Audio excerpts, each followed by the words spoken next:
आज हम लोग अपना लेक्चर नंबर 2 देखने जा रहे हैं द लिविंग वर्ल्ड का। कल हमने बात की थी अपने लेक्चर नंबर 1 में कि भाई हमने सबसे पहले वहां पे देखा था कि व्हाट इज लिविंग की हमने वहां पे बात की थी। हमने इसके रिगार्डिंग इसके फीचर्स की बात की थी कि लिविंग्स जो होते हैं इनके फीचर्स क्या हैं। तो अपने लास्ट लेक्चर में मैंने आपको बताया था कि ग्रोथ क्या है, ग्रोथ कैसी है, ठीक है, और किसका रिजल्ट है।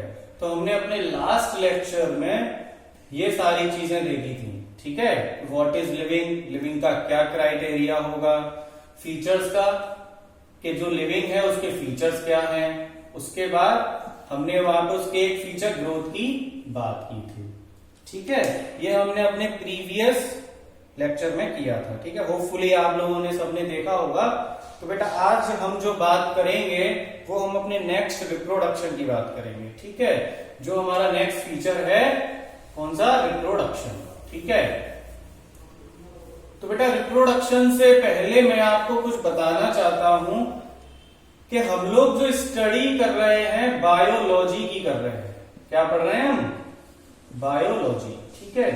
तो बेटा हम सबसे पहले यहां पे इसके फादर की बात करेंगे, ठीक है, कि जो बायोलॉजी है उसके फादर कौन है, ठीक है। और ये जो बायोलॉजी होती है ना बेटा, इसके दो कंपोनेंट होते हैं, हम दो टाइप, ये जो साइंस है हमारी बायोलॉजी उसको हमने दो पार्ट में डिवाइड कर रखा है। एक तो वो जिसमें हम प्लांट्स के बारे में पढ़ते हैं उसको हम कहते हैं बॉटनी, और एक वो जिसमें हम एनिमल्स की स्टडी करते हैं उसको बोलते हैं हम जूलॉजी, ठीक है। तो जो बॉटनी है ये रिलेटेड है किससे, प्लांट से, ओके। और ये जो जूलॉजी है ये रिलेटेड है किससे, एनिमल से, ठीक है। तो स्टडी ऑफ प्लांट्स ये क्या है, botany, and study of animals ये क्या है, जूलॉजी, ठीक है। तो सबसे पहले मैं यहां पे बात करूंगा आपसे कि भाई फादर ऑफ बायोलॉजी कौन होगा, फादर ऑफ बायोलॉजी, क्योंकि हम बायोलॉजी पढ़ रहे हैं और हम 11th के स्टैंडर्ड में और नीट का प्रिपरेशन कर रहे हैं, तो हमें फादर ऑफ बायोलॉजी पता होना चाहिए, ठीक है। तो कोई बता सकता है, तो फादर ऑफ बायोलॉजी कौन होगा, एरिस्टोटल, कौन होगा, एरिस्टोटल, ठीक है। इनको हम फादर ऑफ बायोलॉजी कहते हैं। अब दूसरा मैं बात करता हूं कि फादर ऑफ बॉटनी, किसकी बात करेंगे अब हम, फादर ऑफ बॉटनी। तो बेटा फादर ऑफ बॉटनी कौन है, थियोफेरेस्टस है, कौन है, थियोफेरेस्टस, ओके। और अब हम बात करते हैं फादर ऑफ जूलॉजी की, कौन, फादर ऑफ जूलॉजी, ठीक है। यानी कि यहां पे हम बात करते हैं किसकी, फादर ऑफ जूलॉजी, ओके। तो बेटा पता है एक इंटरेस्टिंग बात कि फादर ऑफ जूलॉजी जो है वो कौन है, अपने एरिस्टोटल ही हैं, कौन है, Aristotle, okay. Father of zoology कौन है, एरिस्टोटल। तो देखो बेटा अभी आपको ये याद तो हो जाएगा कि फादर ऑफ बायोलॉजी को हम एरिस्टोटल कहते हैं, फादर ऑफ बॉटनी को हम लोग थियोफेरेस्टस कहते हैं, और फादर ऑफ जूलॉजी को हम लोग एरिस्टोटल कहते हैं, ठीक है। वो कौन है, एरिस्टोटल है। लेकिन कुछ दिन बाद आप इसको भूल जाएंगे, ठीक है। तो हम लोगों को ना बायोलॉजी में रट्टा मारने का काम नहीं करना है, ठीक है। रट्टा नहीं मारेंगे हम, यहाँ पे हम कुछ ना कुछ ट्रिक्स यूज करेंगे, ठीक है। कुछ ऐसी चीजें हम क्रिएटिविटी करेंगे जिसकी वजह से हमारी जो बायोलॉजी है वो हमें इजी लगे और इंटरेस्टिंग लगे, ठीक है। तो देखो आप, मैं आपको इसकी ट्रिक यहाँ पे बताता हूं, ठीक है, इसको याद रखेंगे। देखो तो बेटा इसकी ट्रिक हम लोग क्या बना सकते हैं कि थियो भैया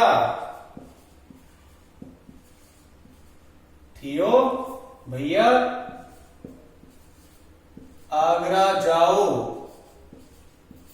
थियो भैया आगरा जाओ। तो देखो थियो से क्या हो गया, थियोफेरस्टस। क्या हो गया, थियोफेरस्टस। और भैया से क्या हो गया, बॉटनी। क्या हो गया, बॉटनी। तो फादर ऑफ बॉटनी कौन है, थियोफेरस्टस। हमको बड़े आसानी से याद हो जाएगा। और फिर देखो जाओ मतलब जूलॉजी। जाओ मतलब क्या है, जूलॉजी। तो देखो ये क्या है, आगरा। आगरा मतलब एरिस्टोटल। ठीक है, तो इस तरीके से हम याद रख सकते हैं। और यहां पे आप भैया को बायोलॉजी भी बोल सकते हैं। ये क्या हो गया, बायोलॉजी। तो हमारे फादर ऑफ बायोलॉजी कौन हो गए, वो भी कौन हो गए, एरिस्टोटल हो गए। ठीक है, कौन हो गया, एरिस्टोटल हो गया। तो इस तरीके से क्या है कि हम अपना ट्रिक से सारा का सारा याद रख सकते हैं। ठीक है, तो देखो अब चीजें आसान हो गई, हम बड़े आसानी तरीके से इसको याद रख सकते हैं। ठीक है, तो बहुत ज्यादा ऐसा नहीं है कि रट्टा मारना है, हमें कुछ ना कुछ ऐसी क्रिएटिविटी करनी है जिसकी वजह से हमें चीजें बड़ी आसानी से याद हो जाए। ठीक है, तो चलो अब हम आगे बात करेंगे रिप्रोडक्शन की। ठीक है,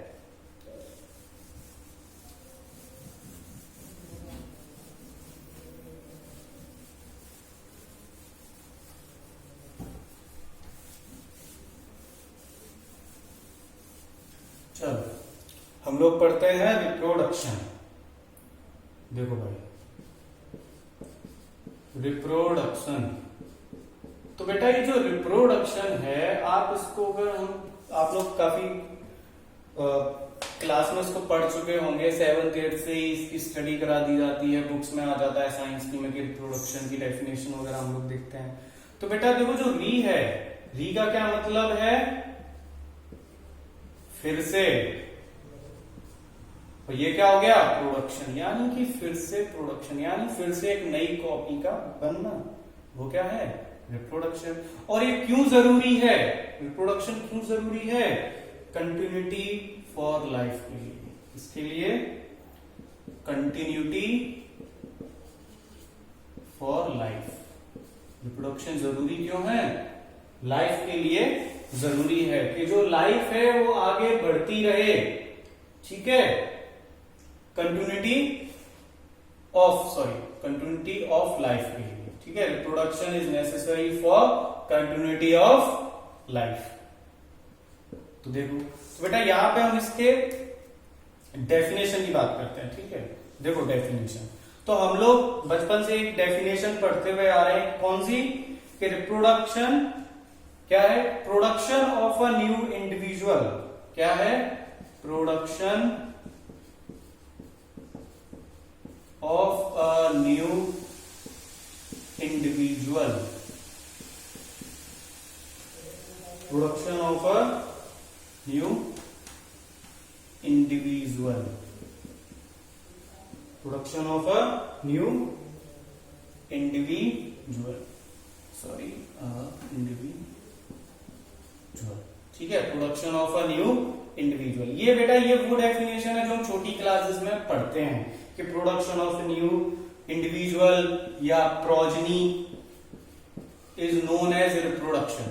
ठीक है, लेकिन अब हम हायर क्लास में आ चुके हैं, तो हमारी अब इस डेफिनेशन से काम नहीं चलेगा। ठीक है, क्योंकि अब हम नीट की प्रिपरेशन कर रहे हैं, तो इस डेफिनेशन से काम नहीं चलेगा। यहां पे जो डेफिनेशन है अब थोड़ी सी चेंज हो गई है।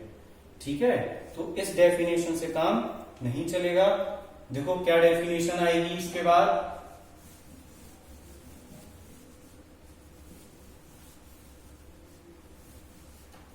कि रिप्रोडक्शन, देखो बेटा,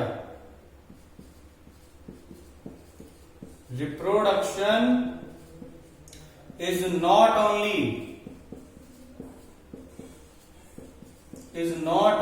production of, reproduction is not only production of a new copy like itself। बेटा रिप्रोडक्शन ऐसा नहीं है कि केवल एक अपने जैसी कॉपी को प्रोडक्शन करना है, ठीक है, but it is a means of the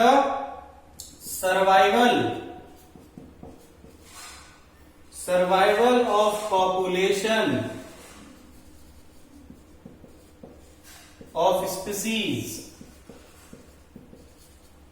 on this earth. क्या है?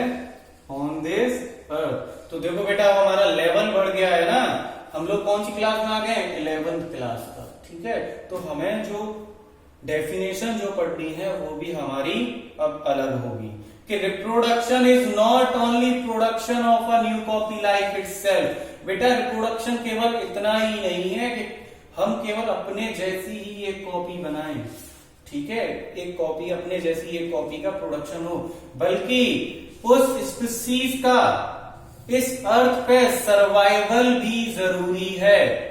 अब हमें जैसे हमारी क्लास बढ़ गई है तो हमें इसकी डेफिनेशन को भी अपडेट करना पड़ेगा, ठीक है। तो रिप्रोडक्शन की अब नई डेफिनेशन क्या है हमारे इस नए लेवल पे कि reproduction is not only production of a new copy like itself, but उस एक स्पीसीज का इस अर्थ पे सर्वाइवल होना भी बहुत ही ज्यादा जरूरी है, ठीक है। अब देखो आगे, ये हमारा रिप्रोडक्शन का डेफिनेशन हो गया है, ठीक है। बेटा एक्चुअली बोर्ड छोटा है ना, तो हमें बार बार रब करना पड़ता है। आप सब अपना ध्यान यहीं लगाइए, ठीक है, यहीं बोर्ड पे देखिए। अब देखो बेटा, तो बेटा रिप्रोडक्शन जो है हमने ये देखा, तो बेटा जो ऑर्गेनिजम्स जो होते हैं वो भी तो हम दो टाइप के पढ़ते हैं on the basis of cell ना, कि भाई एक तो होता है मल्टी सेलुलर ऑर्गेनिज्म, और दूसरा होता है कौन सा? Unicellular organism. Multi cellular organism और यूनिसेलुलर ऑर्गेनिज्म। तो मल्टी सेलुलर ऑर्गेनिज्म जो है कितने मल्टी सेल्स का बना है ना, ये तो सब प्रीवियस क्लास में पढ़ चुके हैं अपना। और यूनिसेलुलर जो है यानी एक सेल से बना है, किसका? One cell. यानी ये अपनी पूरी बॉडी का फंक्शन किससे करेगा? अपने उस एक ही सिंगल सेल से करेगा, वन सेल या सिंगल सेल हम लोग यहाँ कह सकते हैं, सिंगल सेल लिख सकते हैं कि किससे बना है? एक अकेली एक सिंगल सेल से बना है, ठीक है। तो देखो बेटा इसके लिए मैं आपको एक चीज बताता हूं यूनिसेलुलर ऑर्गेनिज्म के लिए, ठीक है, कि जो यूनिसेलुलर ऑर्गेनिज्म होते हैं जैसे कि लाइक कौन कौन से? जैसे कि बैक्टीरिया, ठीक है, या आप कह सकते हैं unicellular algae,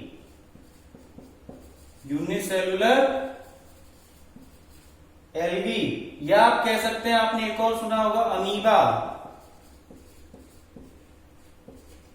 amoeba.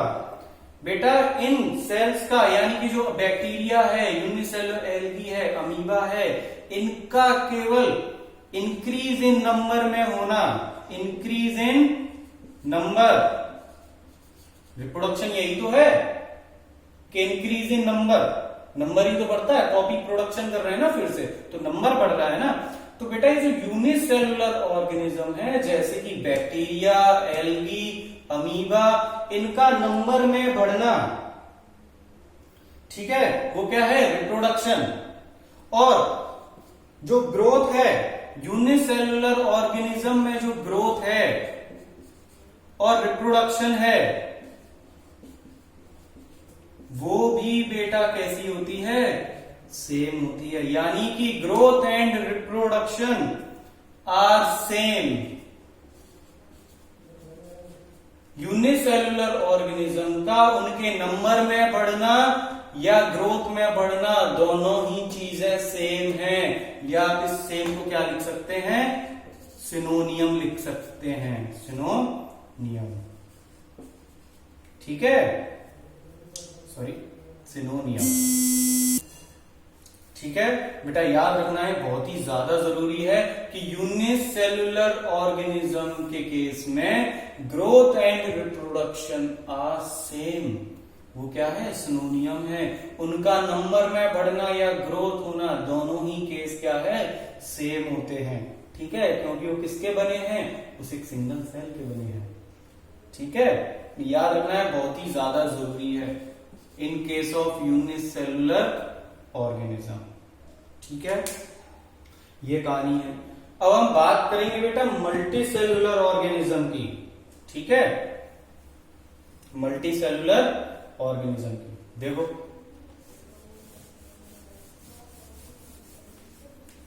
Multi cellular organism, तो बेटा मल्टी सेल्युलर ऑर्गेनिज्म जो है, हम लोग अगर इसकी बात करें अभी, मल्टी सेल्युलर ऑर्गेनिज्म, तो बेटा याद हो मैंने आपको लास्ट क्लास में एक लाइन बताई थी, लास्ट लेक्चर में, कि बेटा in higher plants and animals growth and reproduction are mutually exclusive events. तो बेटा यहां पे वो बात है कि ग्रोथ और रिप्रोडक्शन कैसे हैं, दोनों ही अलग इवेंट हैं। ठीक है, तो बेटा इनके अगर हम रिप्रोडक्शन का in case of multi cellular organism अगर हम बात करें, तो बेटा ये क्या करेंगे, प्रोडक्शन ऑफ प्रोजेनी करेंगे। कैसे करेंगे, प्रोडक्शन ऑफ प्रोजेनी यानी कि ऑफस्प्रिंग। ठीक है, तो बेटा उसके जो फीचर होंगे ना, फीचर उस प्रोजेनी के, वो जो फीचर होंगे वो मोर और लेस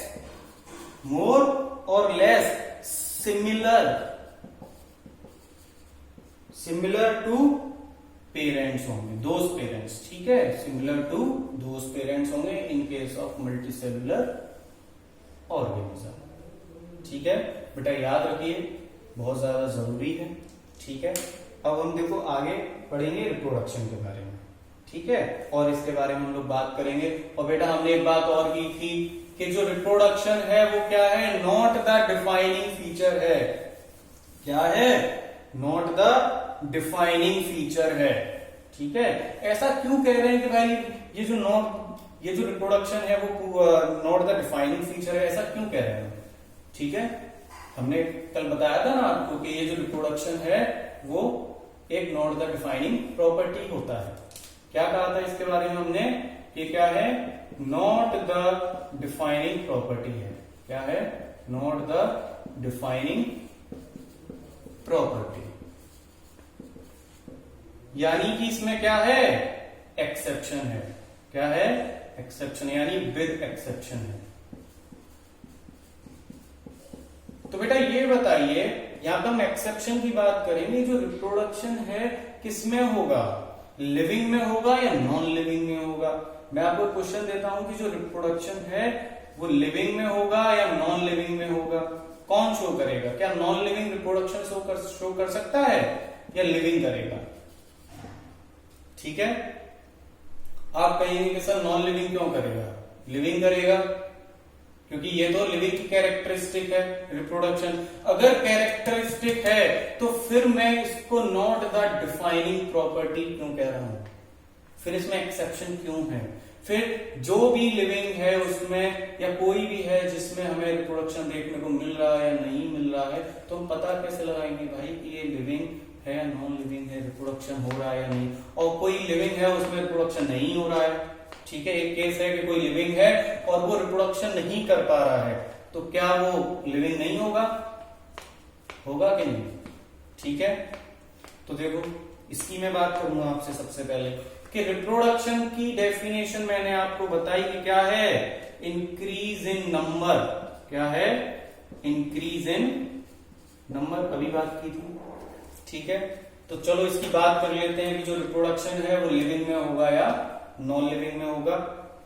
तो देखो, तो बेटा ऐसा मान लो, मैं फॉर एग्जाम्पल ऐसा बताता हूं कि मेरे पास एक स्टोन है। क्या है, मेरे पास एक पत्थर है और वो करीब करीब ऐसा मान लो 20 kg का है। कितने kg का है, 20 kg का है।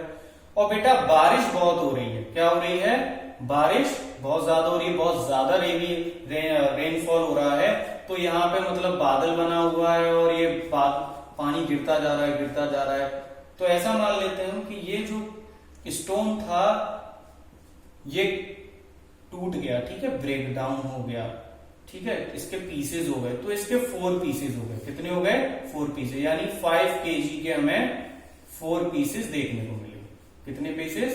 4 पीसेज, ऐसे छोटे छोटे हमें पीसेस मिल गए स्टोन के। तो क्या बेटा ये इंक्रीज इन नंबर है ना, तो क्या ये रिप्रोडक्शन नहीं होगा? होगा ना। और ये क्या है? नॉन लिविंग है। ये क्या है? नॉन लिविंग है। फिर तो गड़बड़ हो गई ना कि ये तो रिप्रोडक्शन तो हमें नॉन लिविंग में को देखने को मिल रहा है, क्योंकि इसकी डेफिनेशन हम पढ़ रहे हैं कि इंक्रीज इन नंबर होता है। क्या होता है? Increase in number. ठीक है कि भाई अब हमारे जो स्टोन थे, ये स्टोन का क्या हो गया? नंबर बढ़ गया। तो यहां पे हो गया ना स्टोन में रिप्रोडक्शन। लेकिन बेटा ये जो नॉन लिविंग होता है उसमें तो रिप्रोडक्शन मिलेगा ही नहीं, ठीक है, नहीं होगा। तो कंफ्यूज नहीं होना है। Non living objects reproduction show नहीं करते हैं। अगर कोई आपके पास आपसे इस बात पे यहाँ पे बहस करता है स्टोन वाली इस थ्योरी पे, तो बेटा आप उसको ये कहना कि देखो कि ये जो पैसा दिख रहा है आपको, मनी, अगर नॉन लिविंग ऑब्जेक्ट्स में रिप्रोडक्शन होता तो मैं अपने घर में बैठ के अपने इस मनी का रिप्रोडक्शन करवाता, इसका इंक्रीज इन नंबर करवाता, यहां बैठ के आपके लिए लेक्चर नहीं बनाता। समझे? तो नॉन लिविंग ऑब्जेक्ट्स में हमें रिप्रोडक्शन देखने को नहीं मिलता है। ये भी तो नॉन लिविंग है ना। अगर यहां पत्थर बन सकता है तो क्या ये नहीं बन सकता? क्या हो सकता है ना? ठीक है। तो नॉन लिविंग ऑब्जेक्ट्स जो होते हैं वो रिप्रोडक्शन शो नहीं करते हैं। फिर आप कहेंगे कि सर नॉन लिविंग करते नहीं है, फिर हम ऐसे क्यों कह रहे हैं कि नोट द डिफाइनिंग प्रॉपर्टी है। ठीक है कि नोट द डिफाइनिंग प्रॉपर्टी है। देखो तो बेटा कुछ एग्जाम्पल्स हैं, जैसे कि पहली बात तो आप ये नोट कर लीजिए कि reproduction is not found in any non living objects. ठीक है, reproduction is not found in any non living objects. इसको याद कीजिए, मैंने अभी आपको इसका तरीका भी बताया कि क्या है, लॉजिक दिया है आपको। अब बात करते हैं कि जो लिविंग है, ठीक है, तो बेटा यहां पे ऐसे बहुत सारे मेनी लिविंग्स होते हैं। There are many number of livings organisms, many number of living organisms. They can't, they cannot reproduce, they cannot reproduce, they cannot reproduce। जैसे कि लाइक एग्जाम्पल बेटा म्यूल्स है, वो एक लिविंग है लेकिन रिप्रोड्यूस शो नहीं करता है। ठीक है, जैसे कि और एग्जाम्पल है sterile human couple, sterile human couple, बेटा ये भी रिप्रोडक्शन शो नहीं करते हैं। और देखो और एग्जांपल मैं आपको दूं, वर्कर बीज। क्या है? वर्कर बीज। तो बेटा याद रखना है, पूछा जाता है, ये बहुत इंपॉर्टेंट है कि एग्जाम्पल पूछे जाएंगे कि भाई ऐसे कौन से लिविंग ऑर्गेनिजम्स हैं जो रिप्रोडक्शन शो नहीं करते हैं, या ऐसा कौन सा लिविंग ऑर्गेनिज्म है जिसकी वजह से नॉट द डिफाइनिंग प्रॉपर्टी हम रिप्रोडक्शन को कह रहे हैं। आपको एक यहां से एग्जांपल उठा के उसमें 4 ऑप्शंस में डाल देगा। ठीक है, तो ये जो वर्कर बीज है, म्यूल्स है, स्टेराइल ह्यूमन कपल्स हैं, बेटा ये रिप्रोडक्शन शो नहीं करते हैं। इसीलिए ये जो हमारा रिप्रोडक्शन है ये कैसा है? नॉट द डिफाइनिंग प्रॉपर्टी है। कैसा है?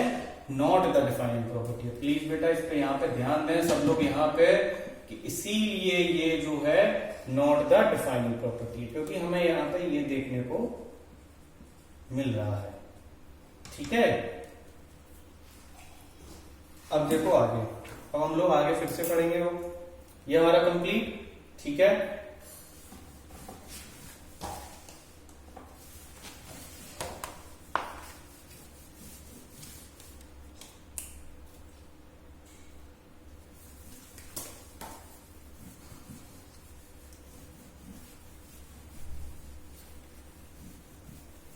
अब बेटा हम यहाँ पे बात करेंगे रिप्रोडक्शन के टाइप्स की। किसकी बात करेंगे?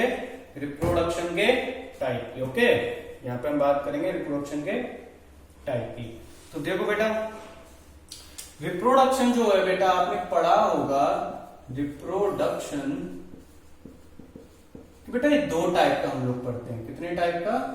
दो टाइप का हम लोग बचपन से 7th 8th क्लास से पढ़ते हुए आते हैं कि बेटा एक होता है एसेक्सुअल मोड ऑफ रिप्रोडक्शन और एक होता है कौन सा? Sexual mode of reproduction. कौन सा होता है? Sexual mode of reproduction. अब देखो, सबसे पहले मैं बात करूंगा यहां इस एसेक्सुअल मोड ऑफ रिप्रोडक्शन की, ठीक है। तो बेटा ये जो एसेक्सुअल मोड ऑफ रिप्रोडक्शन है, यहां पे केवल एक ही सिंगल पेरेंट इन्वॉल्व होता है, यानी कि offspring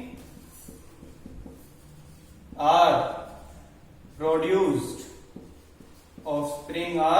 produced by a single parent.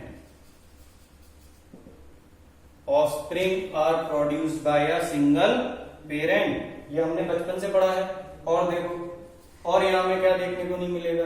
अगर हम यहाँ पे सिंगल की बात करें, सॉरी सेक्सुअल की बात करें, तो यहाँ पे क्या देखने को हमें मिलता है कि इन्वॉल्व्स द फ्यूजन ऑफ, यहाँ पे क्या देखने को मिलेगा कि इन्वॉल्व्स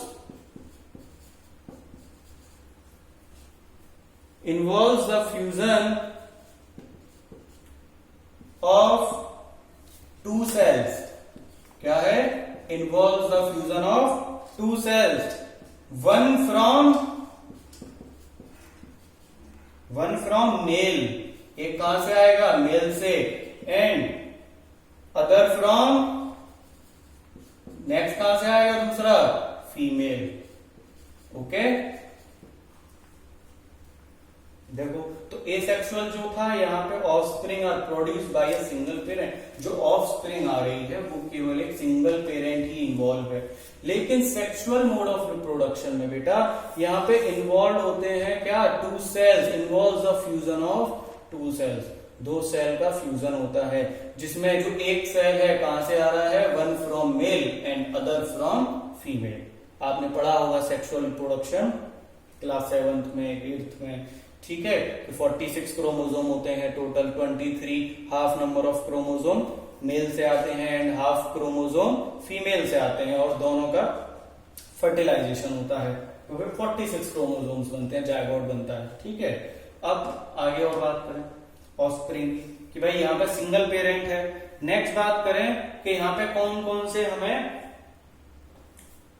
फीचर्स यहाँ पे देखने को मिलेंगे कि भाई कौन कौन से प्रोसेस यहाँ पे इन्वॉल्व होंगे। तो देखो बेटा, गैमेटिक फ्यूजन, जो गैमेटिक फ्यूजन है, ठीक है, और fertilisation and meiosis is not involve. बेटा एसेक्सुअल मोड ऑफ रिप्रोडक्शन के केस में बेटा गैमेटिक फ्यूजन नहीं होगा, फर्टिलाइजेशन भी नहीं होगा और मियोसिस भी नहीं होगा, ठीक है। गैमेटिक फ्यूजन और फर्टिलाइजेशन एक ही चीज है, ये सब हमें देखने को नहीं मिलेगा। लेकिन मैं यही बेटा बात करूं किसकी? सेक्सुअल रिप्रोडक्शन की, तो देखो यहां पे हमें फर्टिलाइजेशन, मियोसिस, ये सब देखने को मिलेगा, ये यहाँ पे इन्वॉल्व होगा। तो बेटा यहां से पता है ऐसे क्वेश्चन पूछ लिए जाते हैं बड़े सिंपल से, इसलिए मैं यहाँ पे आपको बता रहा हूं कि एसेक्सुअल मोड ऑफ रिप्रोडक्शन में क्वेश्चन पूछेगा, बताओ भाई गैमेटिक फ्यूजन या फर्टिलाइजेशन इन्वॉल्व होता है कि नहीं, मियोसिस होता है कि नहीं, ठीक है। ये हमें याद रखना है, ठीक है। आगे देखते हैं। तो ये हमारा रिप्रोडक्शन हो गया एसेक्सुअल एंड सेक्सुअल। ठीक है, अब हम बेटा अगला जो बात करेंगे वो हम एसेक्सुअल मोड ऑफ रिप्रोडक्शन के टाइप्स की बात करेंगे। ठीक है,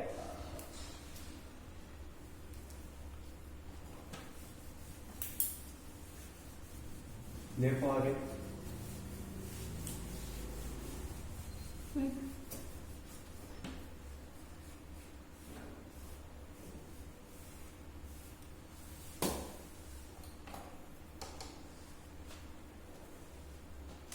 देखो बेटा, तो अगला जो हमें बात करना है वो हमें एसेक्सुअल का टाइप्स के बारे में बात करेंगे। इसके बारे में बात करेंगे हम एसेक्सुअल के टाइप्स के बारे में। तो बेटा हम लोगों ने क्लास 10th में ही पढ़े होते हैं कि एसेक्सुअल मोड ऑफ रिप्रोडक्शन के कितने टाइप्स होते हैं। तो यहाँ पे केवल हम उनके जो टाइप्स हैं उसके एग्जांपल्स की केवल बात करेंगे। ठीक है, पूरा डेफिनेशन हमें यहाँ नहीं याद रखना है, केवल और केवल हमें उसके टाइप्स की बात करनी है, उसके एग्जांपल्स की बात करनी है। तो बेटा सबसे पहले मैं यहाँ पे मैं बात करता हूं